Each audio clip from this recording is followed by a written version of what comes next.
അമേരിക്കയിൽ വിവാഹബന്ധത്തിലൂടെ green card നേടാൻ ശ്രമിക്കുന്ന വിദേശികളെ US citizenship and immigration services അഥവാ USCIS ഓഫീസുകളിൽ നടക്കുന്ന അഭിമുഖത്തിനിടെ അറസ്റ്റ് ചെയ്യുന്ന സംഭവം വ്യാപകമാകുകയാണെന്ന റിപ്പോർട്ടാണ് പുറത്തുവരുന്നത്.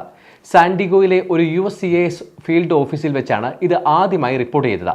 നിയമപരമായി രാജ്യത്ത് പ്രവേശിച്ച ക്രിമിനൽ പശ്ചാത്തലമില്ലാത്ത അമേരിക്കൻ പൗരന്മാരെ വിവാഹം കഴിച്ചവരെ അറസ്റ്റ് ചെയ്തതായി അഭിഭാഷകർ പറയുന്നു. ഇത് ഇന്ത്യൻ വംശജരടക്കമുള്ള കുടിയേറ്റ സമൂഹങ്ങളിൽ വലിയ ആശങ്ക ഉണ്ടാക്കിയിട്ടുണ്ട്.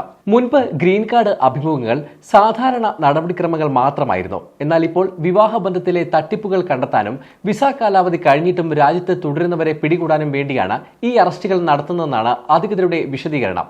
ഒരുപാട് വ്യാജ വിവാഹങ്ങൾ നടക്കുന്നുണ്ടെന്നും വിവാഹബന്ധത്തിലൂടെയുള്ള കേസുകളിൽ 30 മുതൽ 40% വരെ വ്യാജമാണെന്ന് കണക്കാക്കപ്പെടുന്നുവെന്നും ഇമിഗ്രേഷൻ അഭിഭാഷകനെ ഉദ്ധരിച്ചുള്ള ഒരു റിപ്പോർട്ടിൽ പറയുന്നു. മുൻപ് സംശയം തോന്നിയാൽ കൂടുതൽ രേഖകൾ ആവശ്യപ്പെടുമായിരുന്നുവെന്നും എന്നാൽ ഇപ്പോൾ സംശയമുണ്ടെങ്കിൽ ഉടൻ അറസ്റ്റ് ചെയ്യാനാണ് നിർദ്ദേശമെന്നും അഭിഭാഷകൻ പറയുന്നു.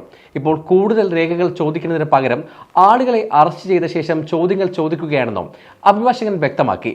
വിസ കാലാവധി കഴിഞ്ഞിട്ടും അമേരിക്കൻ പൗരനെ വിവാഹം കഴിച്ചാൽ ഗ്രീൻ കാർഡ് ലഭിക്കുമെന്ന നിയമം നിലവിലുണ്ട്.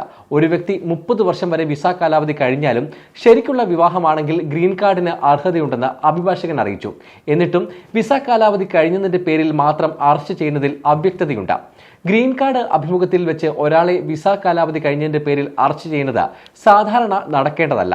അവരുടെ ഗ്രീൻ കാർഡ് അപേക്ഷ തള്ളിയിട്ടില്ലെങ്കിൽ അവരെ അറസ്റ്റ് ചെയ്യാൻ പാടില്ലെന്നും അഭിഭാഷകൻ പറഞ്ഞു.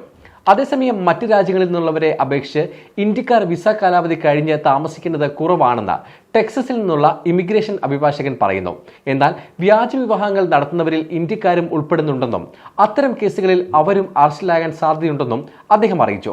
നിലവിൽ സാൻഡിഗോയിലെ USCIS ഓഫീസിലാണ് കർശന നടപടിക്രമങ്ങൾ കൂടുതലായി കാണുന്നതെന്നാണ് അഭിഭാഷകർ പറയുന്നത്.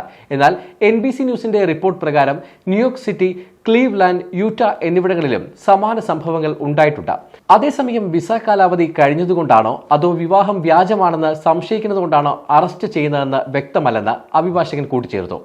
നേരത്തെ വിവാഹബന്ധത്തിലൂടെയുള്ള ഗ്രീൻ കാർഡ് അഭിമുഖങ്ങളിൽ അറസ്റ്റുകൾ വളരെ വിരളമായിരുന്നു. ക്രിമിനൽ കേസുകളോ നാടുകടത്തൽ ഉത്തരവുകളോ ഉള്ളവരെ മാത്രമാണ് അന്ന് അറസ്റ്റ് ചെയ്തിരുന്നത്. ഒബാമ ഭരണകാലത്ത് സംശയങ്ങളുണ്ടെങ്കിൽ കൂടുതൽ രേഖകൾ ആവശ്യപ്പെടുകയോ വീണ്ടും അഭിമുഖം നടത്തുകയോ ചെയ്യുകയായിരുന്നു പതിവ്. ട്രംപ് ഭരണകാലത്തും കർശന നടപടികൾ ഉണ്ടായിരുന്നെങ്കിലും അഭിമുഖത്തിനിടെയുള്ള അറസ്റ്റുകൾ അപൂർവമായിരുന്നു. ബൈഡൻ ഭരണകാലത്ത് പൊതുസുരക്ഷയ്ക്ക് ഭീഷണിയായവരെ മാത്രമാണ് നാട് കടത്തിയിരുന്നത്.